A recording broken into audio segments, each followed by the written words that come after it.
Welcome back to the Zibo 737. We are at Schipol Airport in Amsterdam. We're going to be taking a look today at Autoland, and as part of that we're going to also be taking a look at what is pretty much a complete flight. It's next to impossible to practice Autoland using a 10-mile approach, simply because you have to set the FMS up, and it's impossible to do that with the sim paused. So I'm going to set up a simple flight taking off from runway 06 and heading off to the south, and then coming back to return to runway 06. Now we're starting on 06, engines running, so there's a little bit of cleanup that we're going to need to do. First thing we'll do, set the engines to continuous, turn the landing lights on, and going to set the passenger signs to auto. That's all we need to do up here. I'm not going to be working from a checklist, so don't expect everything to work absolutely perfectly. Let's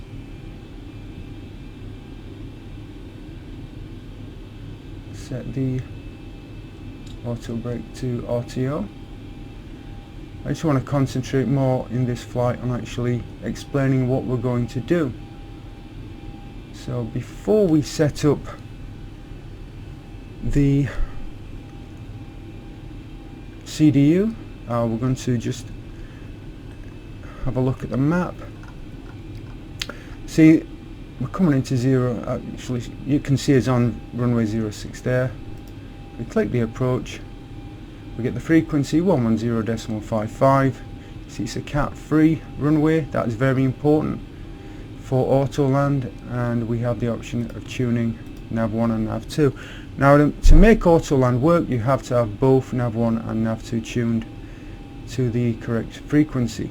Obviously, if possible, you want to use the charts. It's always a good idea to look at the charts and to understand the approach, but that's not always possible. With countries like the UK and US, it's very easy to find charts, but with certain countries it's particularly difficult to find that. So that's the quick and easy way to set up radios. If we look at the console, as you can see, we have nav1 and nav2 both set up to 110.55. That's very important. Second thing that we need to do is we need a flight director on both sides and the course set. That should be 57 actually. I'll go into more detail with this once we set up the CDU. So we're going to set up a basic flight plan. Let's clear that. I'm going to the FMS or FMC, pause init. We want Echo Hotel Alpha Mike. Wrong one there. So again, that is going to be the origin and destination, and we're going to be taking off from runway 06. Just put in some random, pretty much random numbers for this, the kind of thing you would normally put in. Again, this is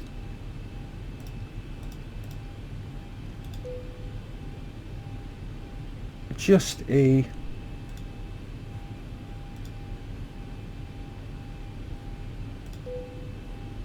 just execute that.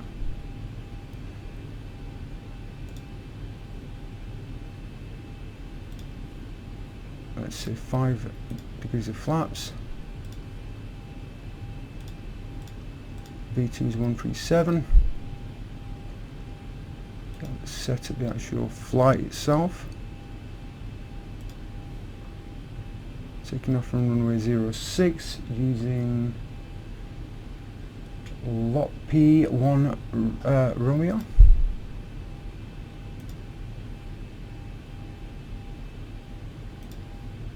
And for the arrival, ILS 06, again it's cat free equipped, so putty 1 alpha.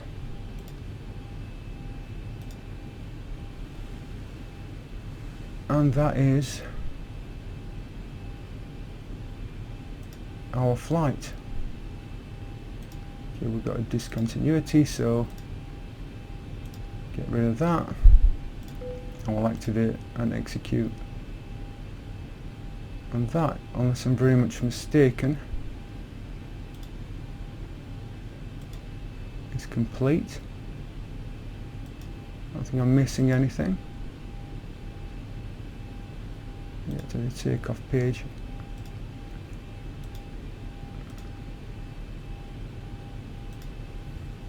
And set. So the standard way of doing this is to have the captain's CDU set to takeoff and first officer to legs. Okay, so that should all be correct. Okay, so again, look for V2, which is 137, and we will enter V2 137. I'm going to set the altitude to 8,000 feet.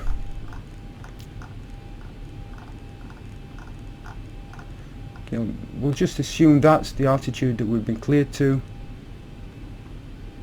Flight director on, auto throttle on, turn LNAV on, and we'll also set the flight director for first officer. I believe that's required for Toga, which I've had issues with, so hopefully that is going to fix my issue with getting Toga to work. What we're going to do once we take off, you can see the flight plan indicated there. So we're heading to the south, so leave it at that. As I said, we're going to look at this as though we are cleared to 8,000 feet. Now if you look at, just to explain this a little bit, if you look at the legs page, we have, let's say Ogina, let's call it. Now that has two numbers beside it, 250 and flight level 080. What that means is the FMS is going to try to achieve an airspeed of 250 knots, and it's going to go to 8,000 feet. Now if we had set an altitude of 6,000 on the MCP, it would only go to 6,000, it wouldn't go beyond 6,000. To continue the climb, you press Alt Int V, and that would then clear it up to, you'd set the altitude to whatever altitude you wanted it to go to. It would be 8,000 for Ogina, for example, and then click Alt Int V and it would climb to 8,000. And it's the same with descent. If you were cleared down to 12,000, you would only descend to 12,000, it would stop there. If you wanted to go down to 8,000, you'd set 8,000 and then press Alt Int V and it would continue the descent. Other than that, during the flight, all you need to do is monitor airspeed, monitor your altitude, and cross-reference that with the legs page. This is why it's so important to set takeoff and legs on both CDUs. I think that's actually really useful view to set, so you can reference them both. When we come to the approach, we will switch this over to the approach page, and that will give us obviously relevant information for the approach. I think we've got everything covered apart from just the trim to 4.6. Just review everything. So flaps are extending. So we've got both courses set, so that's already prepared. Remember, to get Autoland to work, set both nav frequencies to the ILS frequency, both flight directors on, and course set for the approach. And we'll look at where you get that information from when we consult the approach page later. And I think, unless I'm very much mistaken, we have the aircraft ready and prepared to go. Let's just welcome everyone to our little flight. So what we're going to do now is just going to obviously release the brakes, taxi, power up, toga hopefully will work, and then climb, and then we'll start getting the aircraft organized. So hopefully this is all going to work. Let's just engage the nose wheel steering.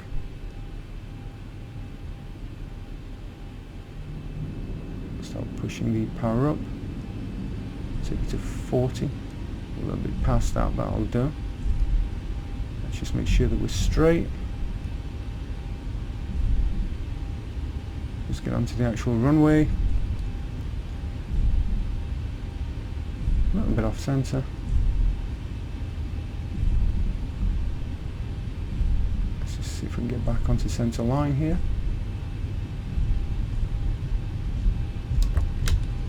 And then we have toga, as advertised.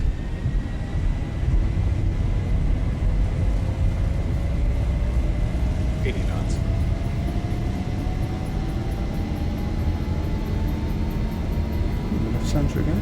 E1 rotate. There you go. And gear up. Make sure the handle goes all the way up, and we have indications of gear up.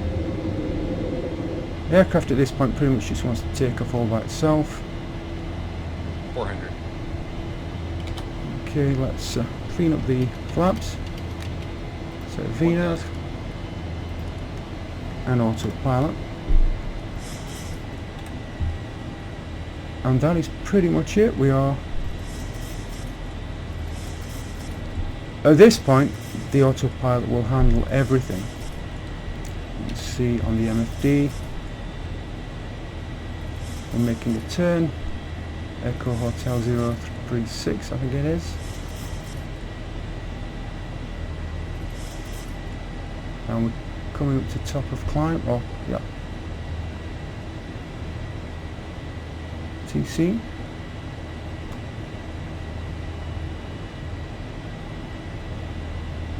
So as you can see, it's fairly straightforward. A lot of this is just simple procedure.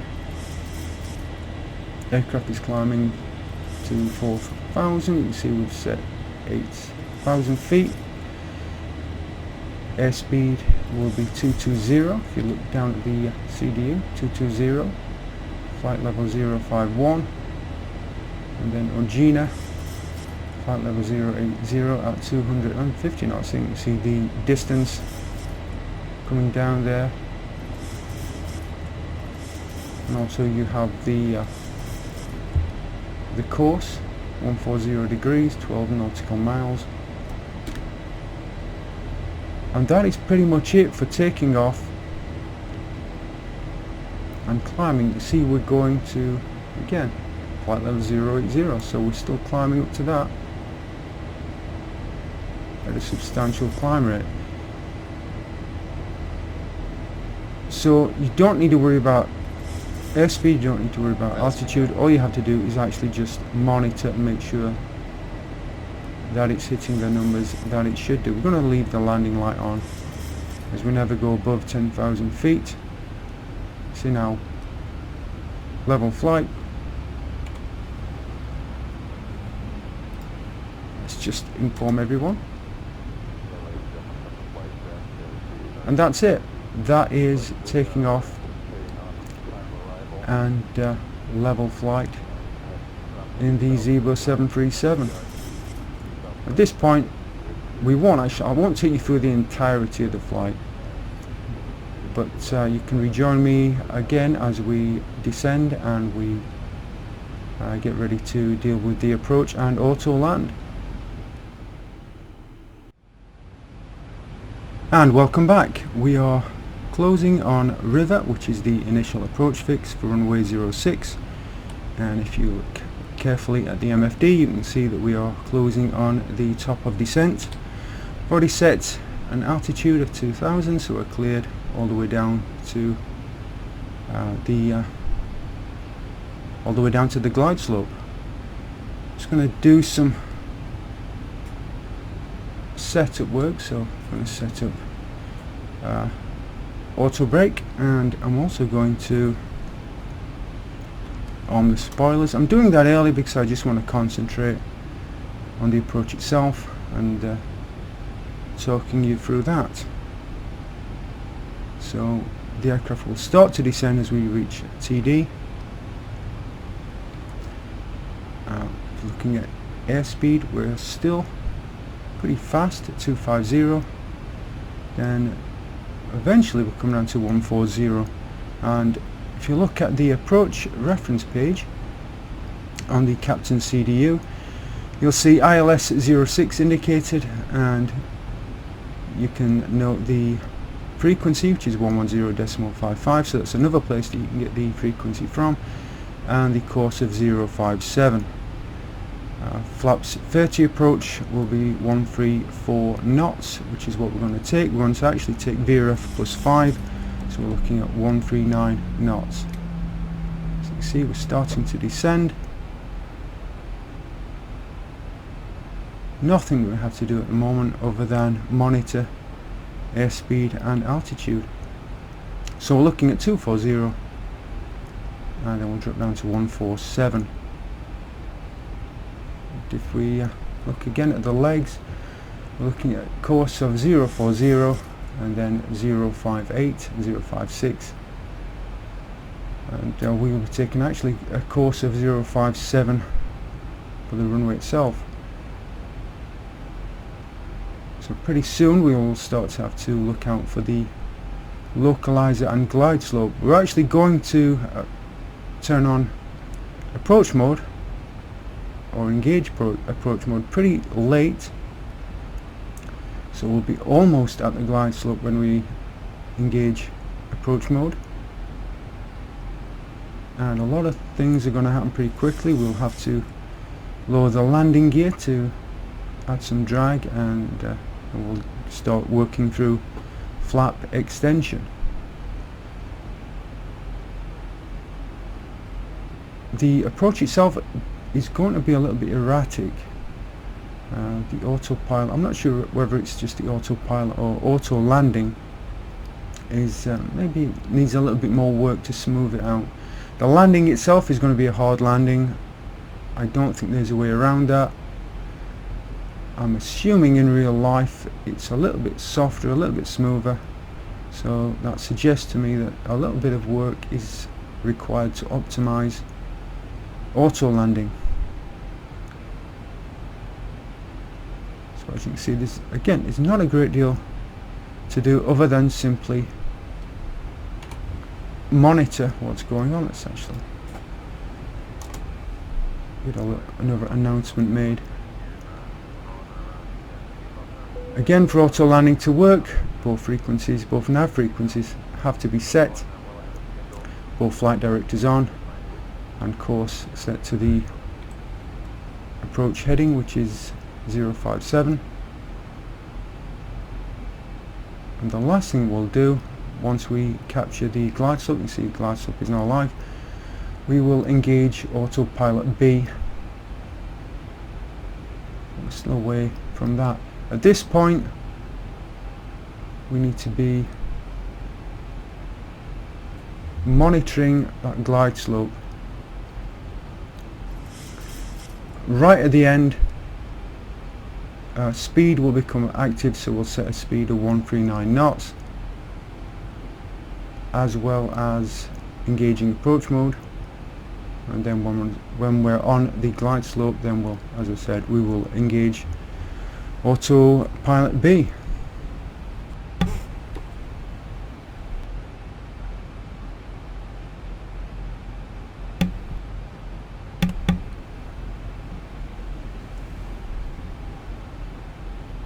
So just watching that glide slope, a couple of dots above or below. More importantly, let's take a look at Holland. This is I think this might be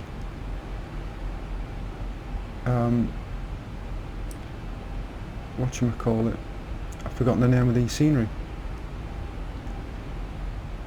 All-4 scenery, there you go. But it's certainly not all bakes. Be interesting to see when they do actually get around to Holland. So 4,000 feet, glide slope is coming down. Normally would be only we'd have engaged approach mode by now, but we're some distance away from the localizer.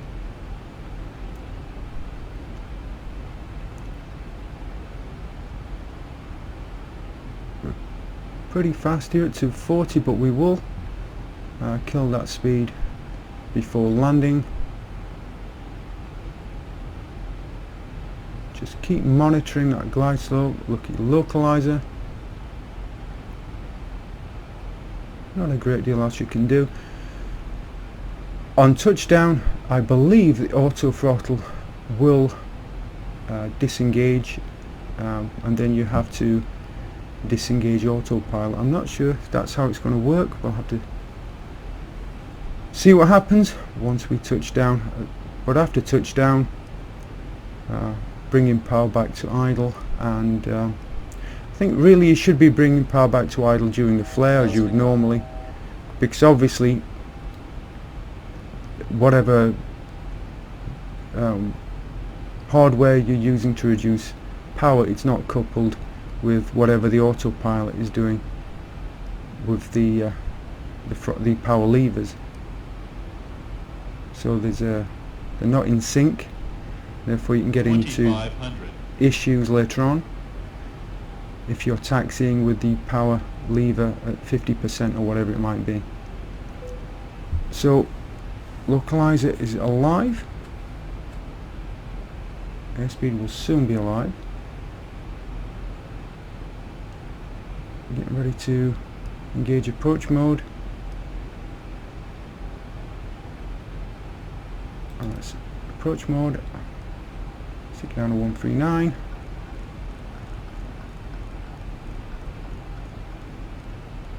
Let's get the gear down.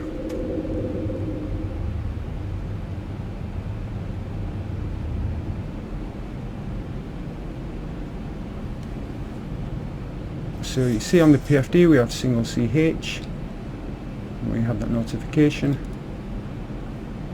and that should change to land free. Let's get some flaps engaged, land free.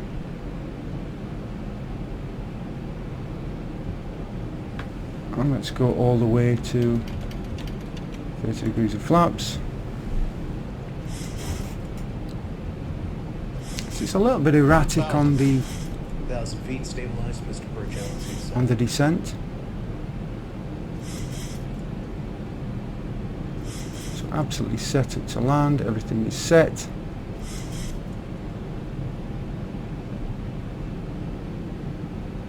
So after touchdown we just need to bring power to idle and engage the reverses. 500. Note that the spoilers are armed. 400. Erratic. 300. Again, hopefully that's going to be smoothed out a little bit. 200. Flight slow. Flight slow. Again, that kind of indicates it's not quite optimized. Flight slow. 50. Flight 40. slow. 30. 20. 10.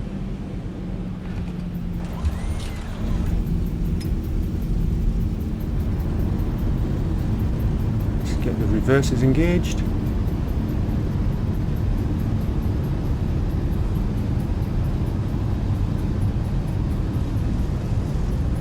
And get it slowed down. The trick here is to maintain just enough speed to exit smoothly. Just coming off the centre line like that.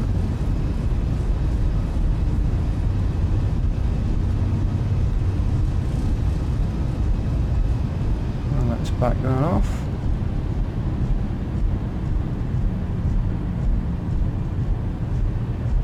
And let's exit the runway.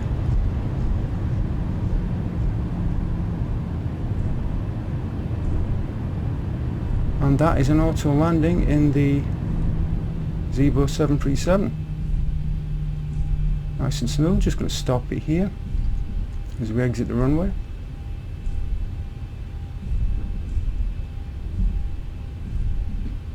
Just apply some brakes.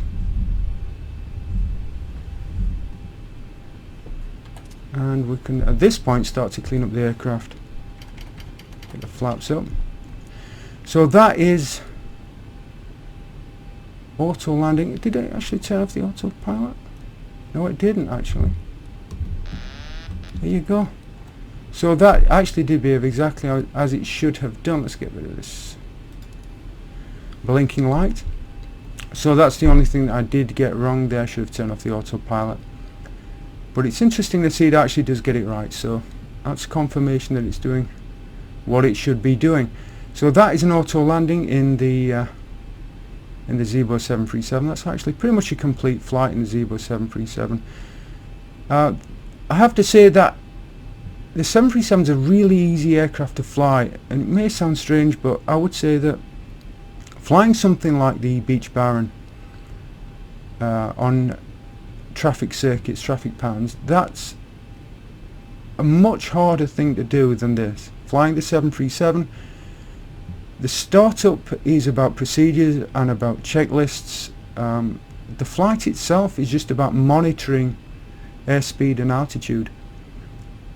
Even the landing, which is always the most difficult part of any flight, can be made simple using auto landing. Obviously it's not perfect because you're having a hard landing, but even then that's, it's perfectly acceptable. So it's a very simple aircraft to fly, and I can understand why a lot of people gravitate towards it. Once you've learnt the procedures, it is simple enough to go from A to B.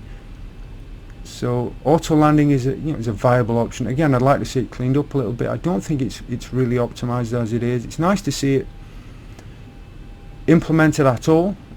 Zibo is doing a great job with this mod and this aircraft, and I look forward to see how it's going to develop in the future. So hope you enjoyed that. I hope you found it useful. Hope you learned a little bit about auto landing and about flights in the 737. And as always, feel free to like, comment and subscribe.